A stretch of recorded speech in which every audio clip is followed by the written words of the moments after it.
Rádio Rio de Janeiro, a emissora da Fraternidade, passa a apresentar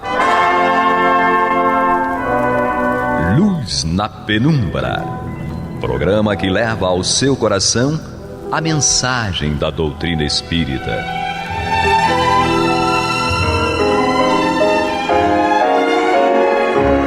E com vocês, João Nogueira, para estudos de obras póstumas de Allan Kardec. Bem, meus queridos amigos e irmãos, aqui estamos nós mais uma vez, como lembrou o nosso irmão Renaud, né, para o estudo de obras póstumas no Luz na Penumbra. Estamos aqui recebendo nosso irmão Carlos Alberto. Tudo bom, Carlos? Tudo bem, muita paz no coração de todos. Graças a Deus. Prazer, primeira vez no Luz na Penumbra comigo, né? Ai, estou muito emocionado, estou feliz, muito feliz por estar aqui com você. E esse trabalho, né, esse estudo de obras póstumas, que esse livro tão maravilhoso. Importantíssimo para o nosso conhecimento. Verdade. Bom, vamos então para o estudo. Estamos na parte, né, do livro que fala das manifestações dos espíritos. Vamos aqui começar o item 7. Nenhuma crença religiosa, por lhes ser contrária, pode afirmar os fatos que a ciência comprova de modo peremptório. Não pode a religião deixar de ganhar em autoridade, acompanhando o progresso dos conhecimentos científicos, como não pode deixar de perder se se conservar retardatária ou a protestar contra esses mesmos conhecimentos em nome dos seus dogmas, visto que nenhum dogma poderá prevalecer contra as leis da natureza ou anulá-las. Um dogma que se funde na negação de uma lei da natureza não pode exprimir a verdade. O espiritismo, que se funda no conhecimento de leis até agora incompreendidas, não vem destruir os fatos religiosos, porém sancioná-los, dando-lhes uma explicação racional. Vem destruir apenas as falsas consequências que deles foram deduzidas em virtude da ignorância daquelas leis ou de as terem interpretado erradamente.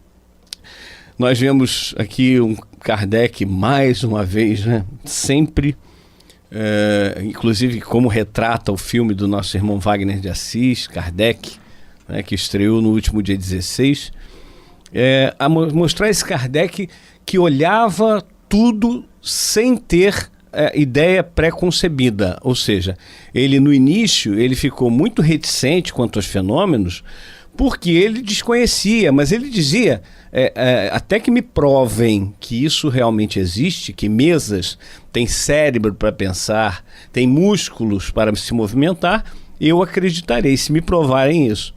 Então o Kardec é levado para as reuniões sérias, principalmente aquela reunião que marcou todo o início na casa da Madame Pleine Maison, onde ele viu e ele investigou se tinha algum tipo de fraude, e ele percebeu haver algo além do conhecimento atual naquela época.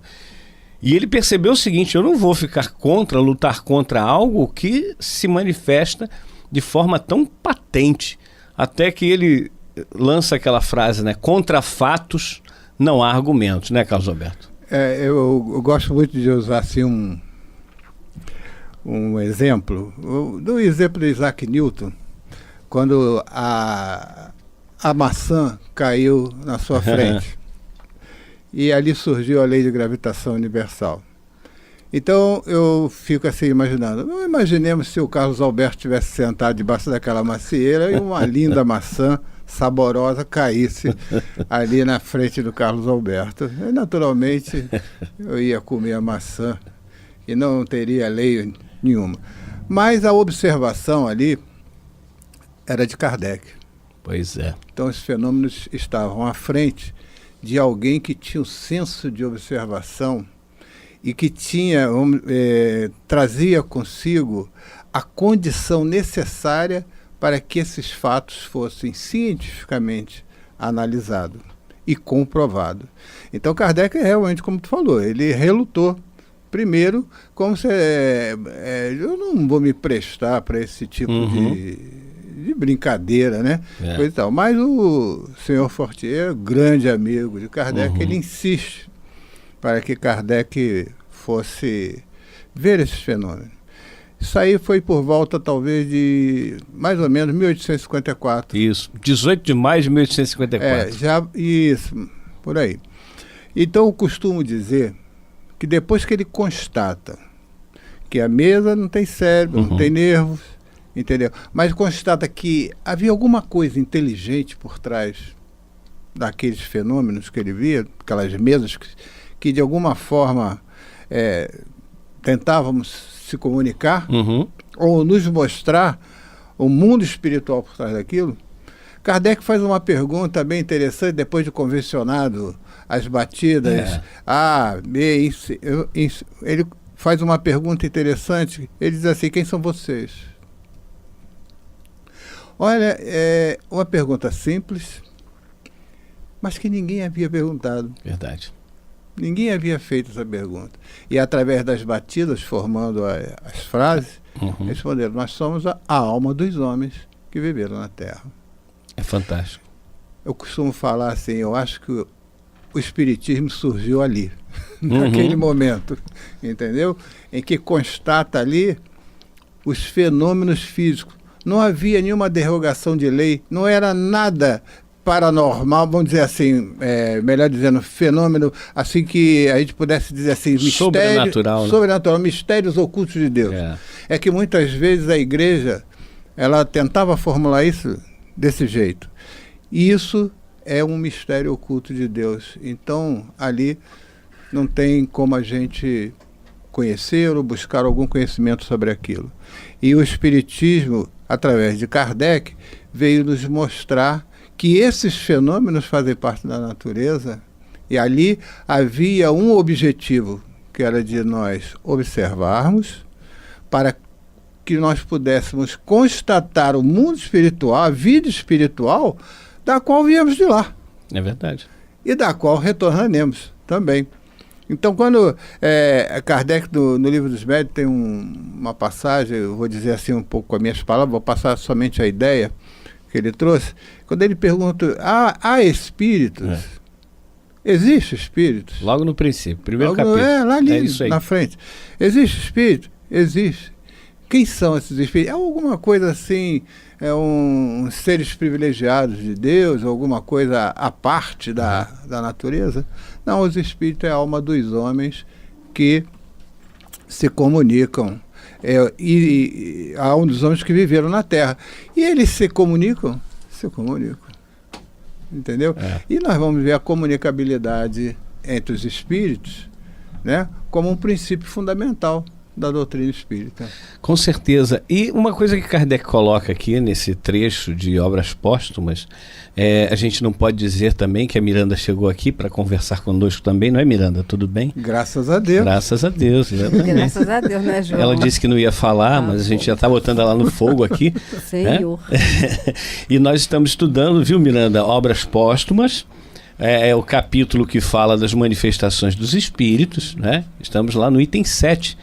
E esse trechinho final aqui, viu, Carlos Alberto e Miranda, o espiritismo que se funda no conhecimento de leis até agora incompreendidas, não vem destruir os fatos religiosos, porém sancioná-los, dando-lhes uma explicação racional. Vem destruir apenas as falsas consequências que deles foram deduzidas em virtude da ignorância daquelas leis, ou de as terem interpretado erradamente. E eu acrescentaria aqui algo que o Orígenes, no 2º século, falou a respeito das escrituras. Ele dizia o seguinte: há, presentemente, nas escrituras, muitas coisas que foram adulteradas, quer por audácia perversa de seus revisores, quer por ignorância.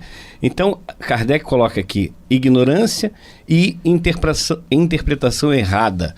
E eu acrescentaria, então, o interesse escuso de muitas pessoas que querem adulterar algo ou esconder algo para que aquilo não atrapalhe a sua profissão. Ou para dominar. Uhum. Não é? Dominação também, exatamente. É o poder temporal, desrespeitar o livre-arbítrio do outro, subjugar. Verdade. A gente tem essa questão, inclusive, Kardec colocando que o Espiritismo não vem para destruir a religião. Leon Denis fala, inclusive, que o Espiritismo não é a religião do futuro, mas sim o futuro das religiões. Kardec diz que as religiões espiritualistas pregam que não há morte, ou seja, há a continuidade da vida, o espírito continua vivendo. O Espiritismo vem provar isto. Porque na realidade o conhecimento é divino. O homem é que pretende assenhorear-se dele. Mas o homem, enquanto humanidade, é transitório. Verdade. Não é isso? Verdade. Nós temos aqui uma coisa que o Carlos Alberto falou a respeito, nós estávamos falando a respeito da questão que Kardec foi levado naquela reunião fatídica de 18 de maio de 1854 na casa da Madame Pleine Maison, onde ele viu pela primeira vez aqueles fenômenos e começou a realmente estudar aquilo tudo. E estava, na linguagem popular, pipocando por todos os lugares a mediunidade.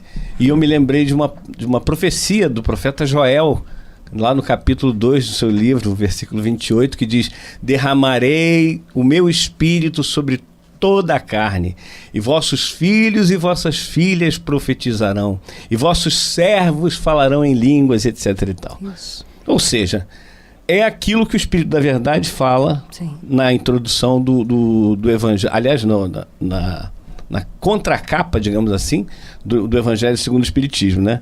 Ou seja, os Espíritos do Senhor estão aí. Isso. E Emmanuel enfatiza no Consolador que mediunidade e aquela luz seria derramada sobre toda a carne. Verdade. Verdade. Estamos aí, né? Nesse momento onde a espiritualidade, a mediunidade campeia e as pessoas ainda não compreendem. O que fazer? Fazer um estudo sério, indicar aquelas pessoas que têm algum tipo de dificuldade com a mediunidade para seguirem educando a sua mediunidade num centro espírita sério, que é o local adequado. Vamos fazer um pequeno intervalo e voltamos já já. Você está ouvindo pela Rádio Rio de Janeiro o programa Luz na Penumbra, com estudos de obras póstumas na apresentação de João Nogueira. Meus queridos amigos e irmãos, estamos de volta aqui com o programa Luz na Penumbra, estudando obras póstumas. Estamos no capítulo, na segunda parte já, que é o capítulo que fala das manifestações dos espíritos. Fizemos o item 7 e nós iniciamos com Carlos Alberto, nosso irmão Carlos Alberto, e estamos aqui, terminamos a primeira parte com a nossa irmã Maria de Fátima Miranda, nossa Miranda. Isso. Com alegria, né? Porque, olha, falar do bem, conversar sobre o Evangelho, à luz da doutrina espírita, é um prazer. Graças a Deus. Entendemos um pouquinho, palidamente, o que Jesus nos fala, quando ele diz que a fome dele, o alimento dele, é justamente cumprir o dever de filho, né? E divulgando a boa nova. Verdade. Porque nós, espíritos tão imperfeitos ainda, já sentimos um bem-estar tão grande quando familiarmente conversamos sobre as coisas do Espírito. É verdade. Jesus disse que nem só de pão viverá o homem, mas de toda palavra que procede da boca, entre aspas, claro, de Deus. Mas você sabe, você acabou de me dar um presente, sem saber. Nós temos um amigo que o Carlos conheceu, o Aril. Era do Bezerra de Menezes, porque está desencarnado, mas o espírito continua. E o Aril, sempre que conversava comigo, ele dizia: Miranda, eu gostaria tanto de descobrir qual foi o dia, a data em que Kardec foi ao encontro dessa pesquisa, 18 de maio. Ele já tinha identificado maio e o ano, mas 18 de maio. Aí quando você falou, eu falei: Aril, você já sabe, mas eu estou recebendo agora. Isso foi informação que eu peguei com o Marcel Souto-Maior do livro dele. Interessante. Né? Tá lá no livro. Pois é, mas ele já desencarnou há tanto tempo e o sonho dele era descobrir qual era a data. Lembro muito bem dele. O Canuto Abreu é que trouxe essa informação, inclusive está no acervo da família do Canuto Abreu, que o Marcel Souto-Maior e o Wagner de Assis tiveram acesso para, inclusive, nos trazer esse filme que está em cartaz aí, Kardec, o nome por trás da história. Mas continuando então o nosso estudo aqui de obras póstumas, o item 8 diz o seguinte: a ignorância das leis da natureza, com levar o homem a procurar causas fantásticas para fenômenos que ele não compreende, é a origem das ideias supersticiosas, algumas das quais são devidas aos fenômenos espíritas mal compreendidos. O conhecimento das leis que regem os fenômenos destrói essas ideias supersticiosas, encaminhando as coisas para a realidade e demonstrando com relação a elas o limite do possível e do impossível. Me lembra Paulo de Tarso, né? Quando ele fala a respeito dos dons, que nós ainda não temos essa certeza do que são os dons que, na verdade, são os dons mediúnicos, mas naquela época falavam dons espirituais, né? Então era muito confuso ainda. Ainda hoje é muito confuso se você não tiver uma base como a codificação kardeciana. Se tiver essa base da codificação, toda a codificação, na verdade, não é só o livro dos médiuns, mas toda a codificação nos auxilia muito a compreender o que está acontecendo comigo, com as pessoas que me rodeiam, com os irmãos que vão nos procurar nas casas espíritas. E Carlos Alberto tem uma experiência com isso, né, de receber essas pessoas e transmitir essas informações. O que a gente, Carlos Alberto, precisa fazer com as pessoas que chegam totalmente desequilibrados com a sua mediunidade nas casas espíritas? A primeira coisa é a gente receber essas pessoas. E eu digo assim, sempre que nós recebemos um irmão, esteja ele na condição que ele esteja, e eu tenho um exemplo, precisamos de dar amor, precisamos de dar carinho a essa pessoa. Uhum. Tá? A primeira coisa. Colocar a verdade de encontro assim, a uma pessoa que ignora muito essas coisas, desconhece o espiritismo, desconhece uma série de coisas, seria até uma falta de caridade.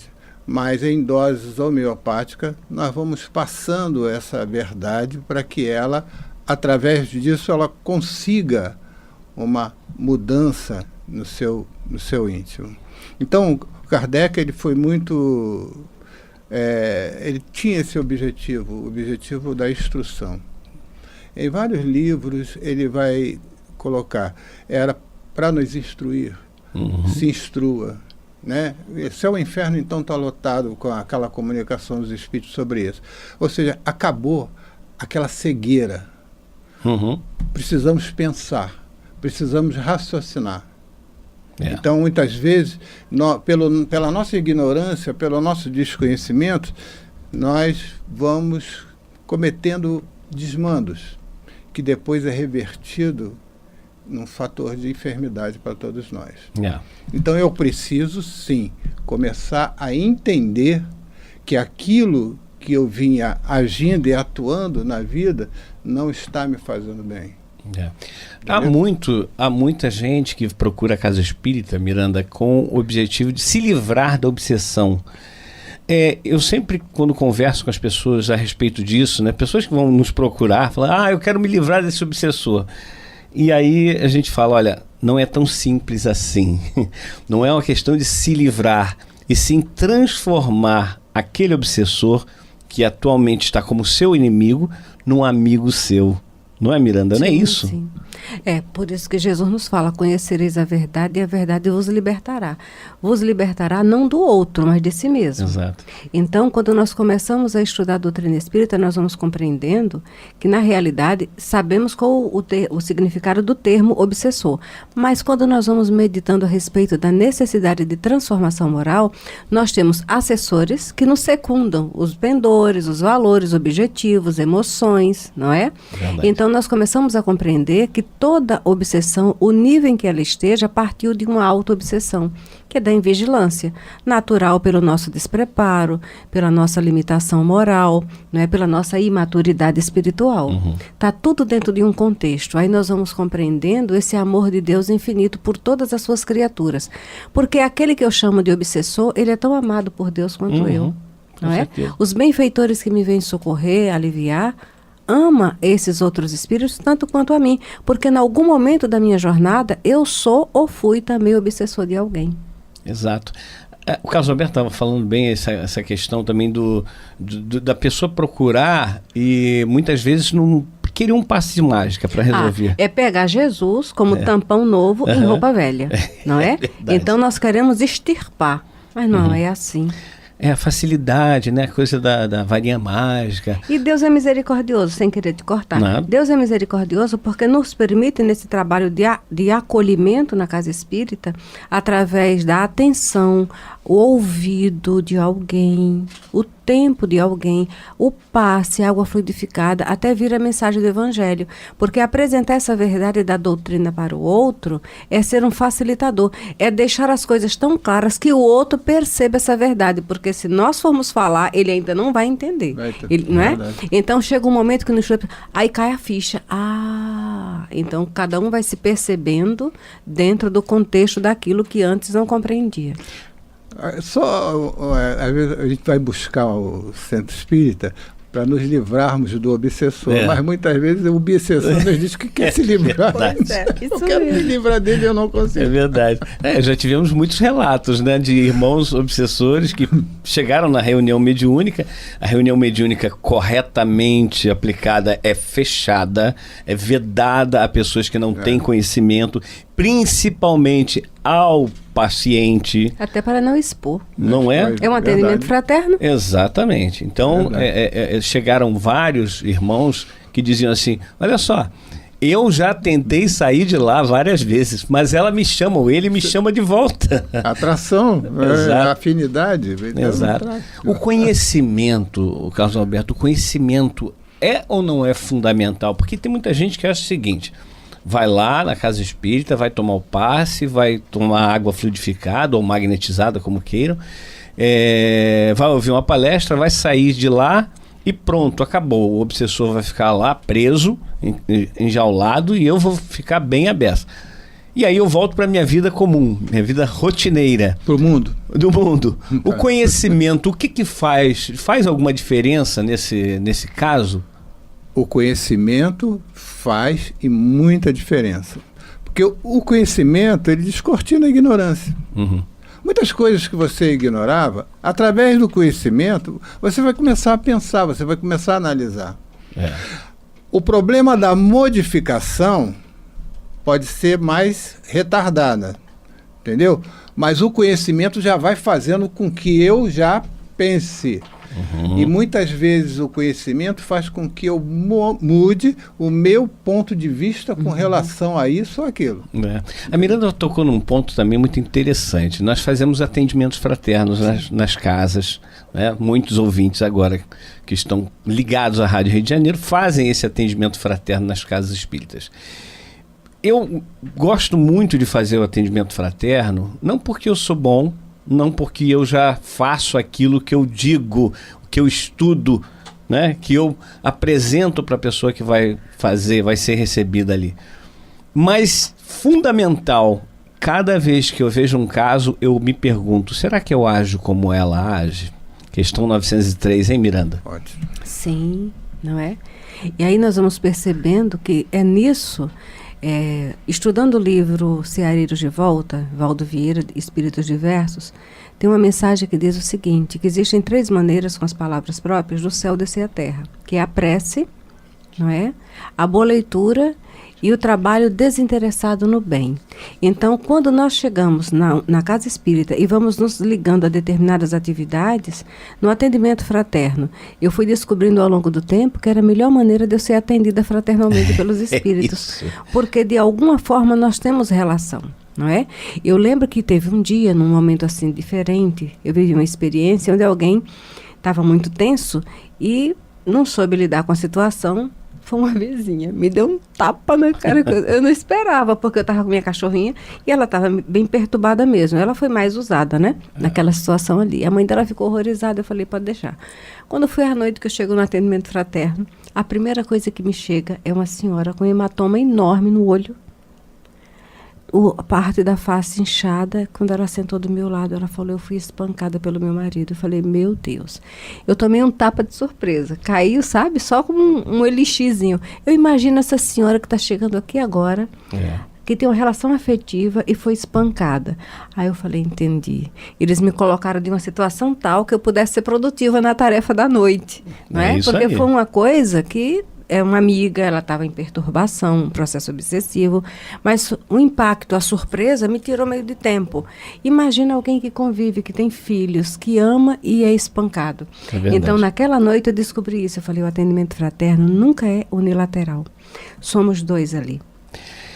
Aí a gente pode dizer assim, acabou, tava tão bom o bate-papo. Obrigado, Miranda, obrigado, Carlos Alberto. Eu que agradeço. Estaremos de volta no próximo programa. Até lá. Até lá.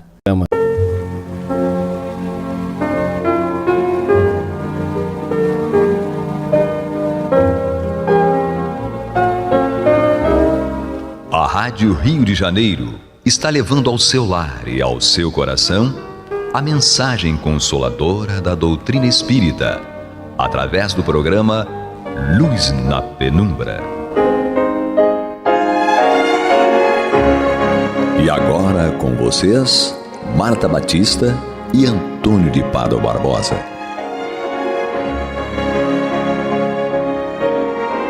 Olá, amigos ouvintes e amigas ouvintes.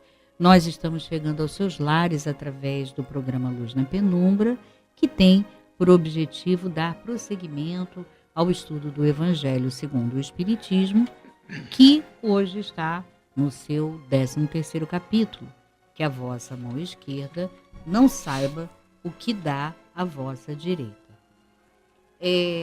Hoje nós vamos seguir, né, no item 4, nós estudamos na segunda-feira, os itens 1, 2 e 3, que tratavam do tema fazer o bem sem ostentação.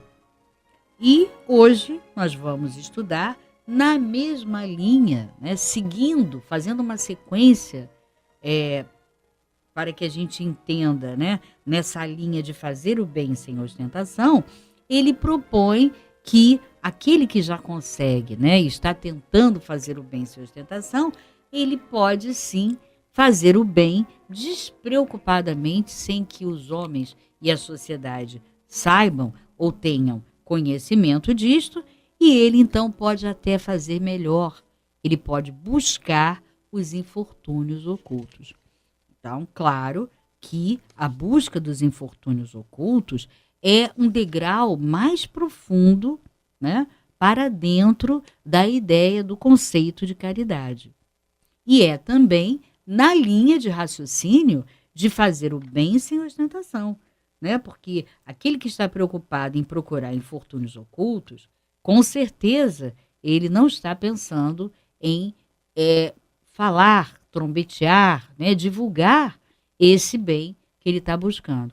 Justamente os infortúnios são ocultos e ele está preocupado com o mal, a caridade que aquelas pessoas estão necessitando, porque estão passando por dificuldades muito intensas. Ora, então, esse caminho é o caminho de quem quer fazer um treinamento, um exercício de aprender a fazer o bem sem ostentação. E lógico, né? Fazer o bem, fazer a caridade, entendendo que esse é o nosso dever. Ele, então, busca esses infortúnios. E para realizar essa tarefa está aqui conosco o nosso querido Antônio de Pádua, né, para nos trazer as suas reflexões, né, bastante pertinentes, né, os seus exemplos incrivelmente inteligentes que ele sempre nos traz e que nos faz refletir muito.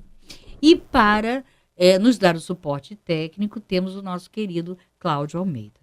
Então, eu vou dar um olá para o Antônio e pedir que ele comece a nos explicar, a refletir junto conosco sobre esse tema dos infortúnios ocultos. Olá, Antônio. Olá, Marta. Esse item aqui, os infortúnios ocultos, foi escrito, creio eu, por Allan Kardec, porque está antes daquelas mensagens, instruções dos espíritos. Está logo depois do texto aqui, que ele comentou a passagem do Evangelho.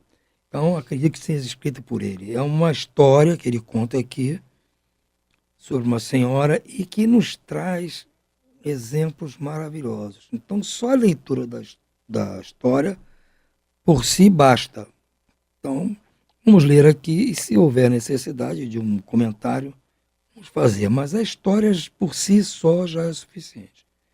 Ele diz o seguinte: nas grandes calamidades, a caridade se manifesta e surgem generosos movimentos para reparar os desastres. Porém, ao lado desses desastres gerais, existem milhares de desastres particulares que passam despercebidos, como de pessoas em seus leitos de dor, sem se queixarem. São esses infortúnios discretos e ocultos que a verdadeira generosidade sabe descobrir sem esperar que venham procurar ajuda. Isso é muito claro e qualquer um de nós observa quando há uma calamidade, tipo recentemente houve lá em Brumadinho, é uma mobilização completa para ajuda. Quando houve aquele tsunami lá na Ásia, da mesma forma, as pessoas se mobilizam, se sensibilizam e vão ajudar. Mas quantos brumadinhos acontecem por dia aqui no Brasil e a gente não tem conhecimento? Quantos tsunamis acontecem por dia aqui com as pessoas mais carentes e nós não tomamos conhecimento? Ou o que é pior, às vezes tomamos conhecimento e nada fazemos para minorar um pouco essas coisas. É para isso que ele está nos chamando a atenção, nesse preâmbulo antes de começar a história. Então, há pessoas que se preocupam com esses pequenos infortúnios, esses pequenos tsunamis, esses pequenos brumadinhos. Quem é essa mulher de ar distinto, com um traje simples, ainda que bem cuidado, seguida de uma jovem também vestida modestamente? Ela entra em uma casa de aparência miserável, onde, sem dúvida, é conhecida porque à porta é saudada com respeito. Para onde vai? Sobe até a água furtada. Lá mora uma mãe de família cercada de seus filhos pequenos. À sua chegada, a alegria aparece em suas faces emagrecidas. É ela que vai acalmar todas as suas dores. Traz o necessário, suavizado por doces e consoladoras palavras, que fazem com que a sua ajuda seja aceita sem causar vergonha. Porque esses inafortunados são os mendigos de profissão. O pai está no hospital e, durante esse tempo, a mãe não pode suprir as necessidades. Então, esta senhora está indo acompanhada de uma jovem, pressupostamente sua filha, a uma casa pobre, levar ajuda a uma família que está lá numa situação difícil. Está lá a mãe tomando conta das crianças, enquanto o pai está hospitalizado. E isso já deve estar acontecendo há algum tempo, porque ela é recebida como uma pessoa conhecida e as pessoas não estão constrangidas por receberem aquela ajuda. Então já é um hábito. Graças à distinta mulher, essas pobres crianças não sofrerão nem o frio nem a fome. Irão à escola bem agasalhadas. E o seio da mãe não irá secar para os filhos mais pequenos. Se entre elas uma ficar doente, nenhum cuidado material que seja preciso prestar-lhe irá repugná-la. Dali, ela seguirá para o hospital para levar ao pai algum consolo e tranquilizá-lo quanto à situação de sua família. Na esquina, uma carruagem à espera, verdadeiro armazém de tudo o que leva para os seus protegidos, que sucessivamente visita. Não lhe pergunta nem sua crença, nem sua opinião, porque para ela todos os homens são irmãos e filhos de Deus. Terminada a sua visita àquela família, pensa: comecei bem um dia. Vejam bem, como Kardec está nos chamando a atenção, ela presta caridade para aquela família e para outras. Mas em cada visita, ela não pergunta qual é a religião da pessoa. Porque à época de Kardec havia muito esse sectarismo religioso. Então, a igreja tal só ajudava os necessitados que professassem aquela religião.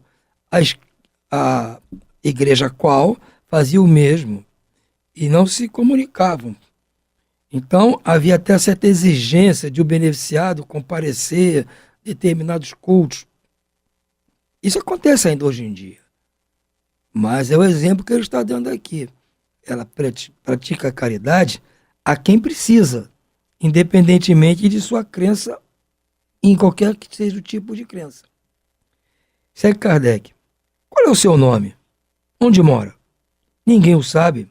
Para os infelizes é um nome que nada revela, mas é um anjo consolador. É à noite uma sinfonia de bênçãos, e à noite uma sinfonia de bênçãos se eleva por ela até o Criador. Católicos, judeus, protestantes, todos a bendizem. Por que usa um traje tão simples?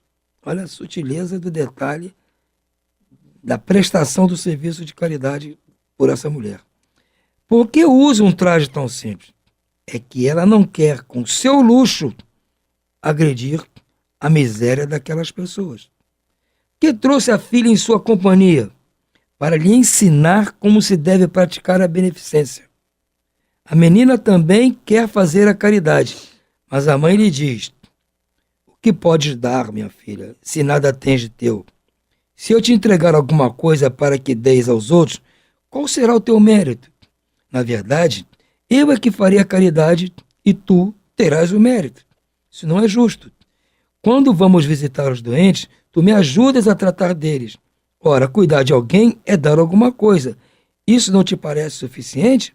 Nada é mais simples. Aprende a fazer obras úteis e poderás confeccionar roupas para essas criancinhas dessa forma darás algo vindo de ti.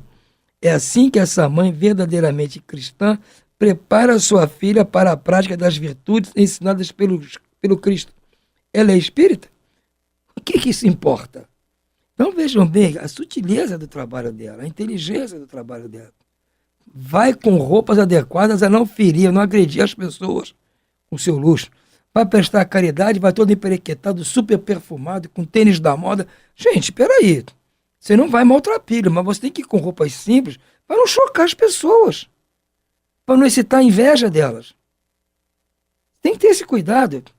E ela fez, mas pensando já na filha, leva a filha junto. Seria simples levar a filha entregar, olha, comprei isso aqui, você dá. Não. Está dizendo para a filha, olha, você não tem o que dar de seu, você não tem dinheiro, mas você pode, prestar o serviço, ajudar ao cara que está doente. Vai lá ajudar o que está doente. Se não sabe ainda, aprenda a fazer algum trabalho manual e confeccione algo. Roupinha para as crianças. Uma mocinha, talvez jovem, já pode começar a aprender.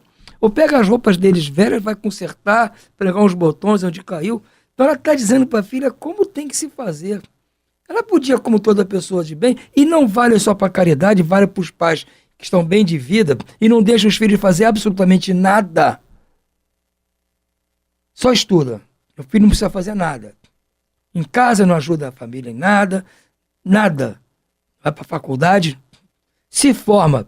Vai ser alguém que vai ser útil para o futuro? Vai depender só da sua própria capacidade. Se já for uma pessoa de boa índole, muito bem, mas se não for, que precisasse de uma ajuda do pai ou da mãe. Os filhos saem de casa e não sabem lavar uma louça, varrer uma casa, lavar um banheiro, não sabem nada. Não sabem lavar o carro do pai, não sabem nada. Tem que fazer alguma coisa. Tem que ir na rua fazer compra, tem que fazer um serviço. Não precisa nem fazer para um serviço seja remunerado monetariamente. Em casa, serviço de casa, não fazem nada. E isso não é só na questão de como ela ensinou a filha a praticar caridade, mas no dia a dia. É uma caridade, é o seu amor e envolvimento em relação aos seus filhos. É a caridade que você está fazendo para os seus filhos. Não é o que a gente vê aqui hoje em dia. Ele pergunta, ela é espírita? E daí? O que importa isso, saber o que ela é ou deixa de ser? Pode ser uma mulher ateia, e aí? Qual o problema? Pode ser materialista, e aí? Qual o problema? Não é isso que está em voga aqui. No seu meio, ela é a mulher do mundo, porque a sua posição assim exige.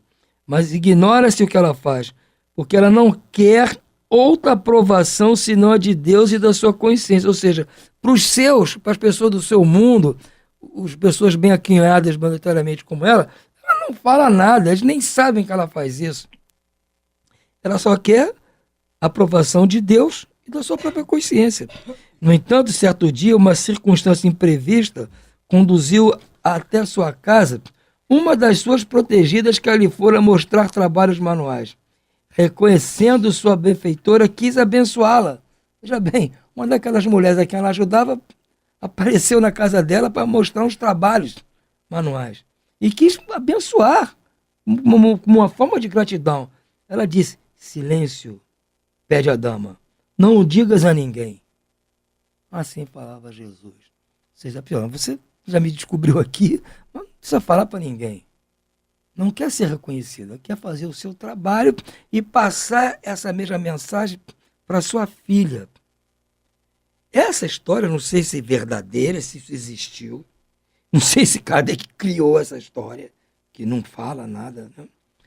Mas, de qualquer forma, é uma história que merece ser lida, relida, trelida várias vezes para que a gente possa descobrir em cada parágrafo o ensinamento para nós mesmos. Porque eu acho que ele foi muito feliz. Nós, espíritas, temos, vamos dizer assim, o rótulo no bom sentido, de sermos pessoas que praticamos a caridade, material principalmente. Todo centro espírita tem seu setor que ajuda as pessoas mais carentes. Isso é característica nossa e é muito louvável. Ajudam as pessoas em termos materiais, principalmente, eventualmente até uma ajuda moral, espiritual, mas principalmente aquela ajuda mais direta que é muito importante para aquelas pessoas. Mas nós, então, é que precisamos muito nos esforçar para tentar agir como esta dama.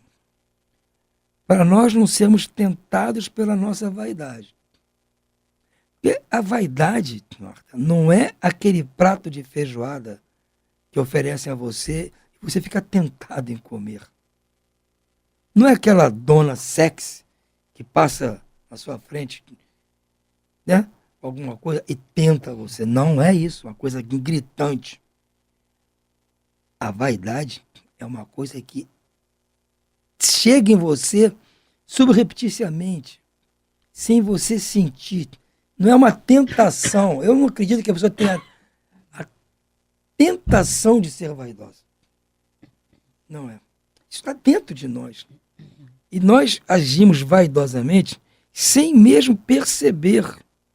Então, nós estamos fazendo uma distribuição no centro, ou em qualquer outro lugar, para alguém carente, temos que ter muito cuidado para a nossa vaidade não aflorar, porque ela vem. Ninguém venha me dizer que não sente. Sente. É natural do nosso estágio aqui ainda. Eu acho que quem diz que não sente, está dando prova de mais vaidade. Com certeza. Numa boa. Eu estou falando por mim, claro que eu sinto isso. E fico lutando, porque, calma, não pode ser assim. Tem que tentar baixar a bola. Porque não ajo como vaidoso, mas penso como vaidoso. Sim. Eu não vou agir. As pessoas não vão dizer, não, o Antônio é um cara simples, está aí no meio da turma, fazendo ali, ajudando. Bem, agora, o que se passa na minha cabeça? Sou eu que sei. Então, é isso que eu tenho que combater. Porque se eu não combater o que passa na minha cabeça, no meu coração, não adianta. As atitudes é um grande passo não praticar ostensivamente, mas o âmago, a fonte de tudo isso está lá dentro. Ele precisa ser combatido. E precisa de muita oração, como diz o Cristo, muito jejum, oração, para que a gente consiga controlar esse bichinho da vaidade que está dentro de nós. É muito complicado. Então, nós, espíritos, estamos sendo, aí entre aspas, tentados aí sempre que nós estamos envolvidos nessa prática da caridade. As pessoas que não praticam a caridade, não têm esse costume de ajudar A, B ou C, não correm o risco da vaidade nessa área. Pode ter vaidade em outros aspectos, mas nesse aspecto não tem. Elas não praticam isso. Mas se nós praticamos, temos então que usar essa prática para nos livrar da vaidade. Temos que olhar o necessitado no mesmo paralelo dos olhos. Nem mais em cima, nem mais embaixo. Nem de cima para baixo, nem de baixo para cima. Olhar no mesmo nível. São pessoas iguaizinhas a nós. Nós não podemos, em nenhum momento, nos sentirmos melhores. E nós temos essa tendência que é natural, gente. Isso não é uma coisa, um defeito específico de um ou dois, não. faz parte ainda do nosso pacote. Eu falo, nós vamos ter que nos levar de tantas coisas antes ainda. Orgulho, do egoísmo, da violência, de tudo isso aí. A vaidade vai ser o último. Mas nós temos que começar a combatê-la agora. Não é porque ela vai ser a última de que nós vamos nos livrar e vamos deixar de combatê-la. Temos que combater. E na hora que estiver praticando alguma dessas benesses materiais, faça realmente um juízo interno. Veja se não está passando por dentro de si esse tipo de comportamento. Se sentir, faça uma prece. Peça a Deus para permitir que você não sinta essas coisas. E aí é o caminho, são os primeiros passos que nós temos que dar para nos livrar desse bichinho que é muito complicado de ser extraído do nosso espírito, Marta. Até porque, né, Antônio, a gente, como a gente viu, né, no outro dia, a vaidade, ela quase sempre vem dissimulada, né? Então a gente pode até já começar a flagrar a vaidade dentro de nós, porque nós estamos com o propósito, já estamos estudando e temos o propósito de realmente desconstruí-la dentro de nós. Mas que muitas vezes, sobretudo no início deste exercício moral, ela passa muitas vezes despercebida e você mesmo justifica dizendo, não, mas não é vaidade. Na realidade, o que eu queria era que realmente as pessoas, todos soubessem o quanto fulano necessita para que todos também ajudassem. Enfim, nós acabamos fazendo uma ginástica e encontramos saídas, né, que dissimulem a essa nossa vaidade que está ali enrustida. Então, nós temos que ter uma redobrada atenção, primeiro porque ela, de um modo geral, vem dissimulada. E também porque, se nós não nos lançarmos a combatê-la, com certeza nós não vamos atingir aquelas bem-aventuranças, né, todas elencadas, de humildade, por exemplo. Né? Como é que você pode pretender ser humilde, que é uma orientação de bem-aventurança, se você não quer se despojar daquela vaidade? Não, eu ajudo. Sim, então não diga. Né? Porque se é um dever natural, você não precisa dizer nada. Você faça, né? Porque é um dever, porque você sente o teu coração bater quando você está diante de alguém que necessita. E não porque você quer se mostrar de uma forma mais positiva, né? E mostrar geralmente aquilo que nós ainda não somos. Porque nós falamos de fazer caridade e tentamos fazer, sim, sobretudo o espírita, né? Até porque é uma das bandeiras da doutrina. Mas nós estamos longe de fazer, de fato, a verdadeira caridade. Então, se é um dever natural, né? Porque nós estamos seguindo as leis divinas e queremos segui-las da melhor maneira, nós, logicamente, precisamos nos trabalhar nesse sentido de despojarmos-nos da vaidade, né? Esse bichinho, como você disse, terrível, né? Porque ele vai roendo e você não percebe, né? Quando vê, você já tem uma situação, né, mais complicada. Então, que nós pensemos, né, bastante sobre isso e que, ao se deparar, né, ao constatar, ao fazer uma autoanálise e constatar que você, como todos os seres na Terra, ainda estão impregnados de vaidade, você está dando um primeiro caminho, um primeiro passo nesse grande caminho de reconstrução de uma personalidade, né, mais serena, mais humilde. Então, que a gente se trabalhe no autoconhecimento e nesse autoconhecimento, com certeza, nós vamos acabar, inevitavelmente, chegando nesse patamar de fazer a caridade sem nos preocuparmos se A, B ou C soube. Até mesmo, muitas vezes, aquele que foi o beneficiado. Né? Quando a gente realmente está se preocupando em se despojar dessa ideia, a gente muitas vezes faz sem que a pessoa saiba, né? Ah, mas fulano nem soube que você fez tudo isso. O que importa, né? Aí a gente responde como Kardec apresentou aqui a história, né? Ela é espírita, o que importa, né? Ele nem sabe, né? Ele nem soube, nem vai saber que você fez o bem. O que importa, né? O que importa é, na realidade, você cumprir a lei divina, que é fazer o bem amando o próximo. Então, Antônio, eu acredito que essa lição é uma lição belíssima. Inclusive, ele dá, né, através da história, com a mãe e a filha, né, todos os detalhes de como a gente deve fazer essa caridade, além de não ser de forma ostensiva, né, é também o passo a passo de como você fazer de forma mais profundamente caridosa, né? E ensinar o teu filho, né, aquilo que você deseja para você e deseja para ele também. Bom, mas o nosso tempo por hoje acabou e nós vamos ficando por aqui, desejando a todos muita paz e muita luz.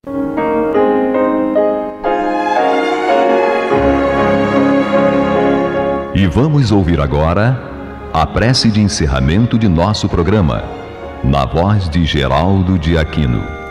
Jesus, dá-nos coragem para a luta, piedade para os insultos e misericórdia para as injustiças e ingratidões.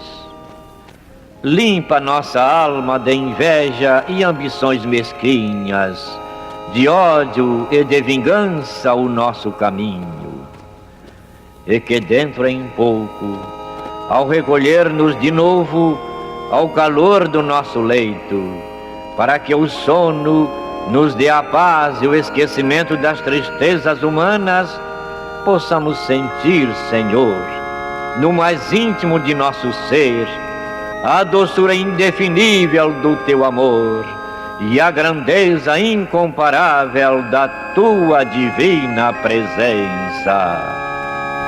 Que assim seja.